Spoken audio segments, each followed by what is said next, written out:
የቸርች አባልነት አያድንም። በበጉ ደም መታጠብ ግን ያድናል። ኢየሱስ ክርስቶስ ወደ ምድር ሲመጣ ፍጹም ሰው ፍጹም አምላክ ነው። አሁን በፍጹም አምላክነቱ ነው የምናየው። ሲመጣ ዓይኑ እንደ ነበልባል ይላል፣ ፊቱ እንደ ፀሐይ ያበራል ይላል፣ በቀኝ እጁ 7 ከዋክብት ይዟል ይላል። እሱም ራሱ በ7 መቅረዞች መሃል ይመላለስ ነበር ይላል። ሰማይና ምድር የሚንቀጠቀጡለት ሆኖ ነው ያየው። ክርስቶስ ሲመጣ የሚመጣበት ምክንያቶቹ ምንድን ናቸው? 5 ምክንያቶች አሉ። ኢየሱስ የሚመጣ ወደ መሬት ለ5 ምክንያቶች ነው። ፍርድ አንዱ ነው፣ ግን ለፍርድ ብቻ አይደለም። አንደኛው እኛን በአየር ለመንጠቅ ነው።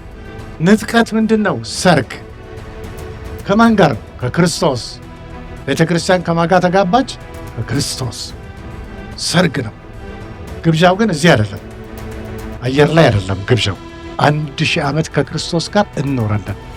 ስለዚህ ምንድን ነው እሱ ንጥቀት ላይ የምናገኘው? አዲስ አካል። የመጀመሪያዎቹ የገሃነም እሳት ማሟሻዎች ምኖች ናቸው?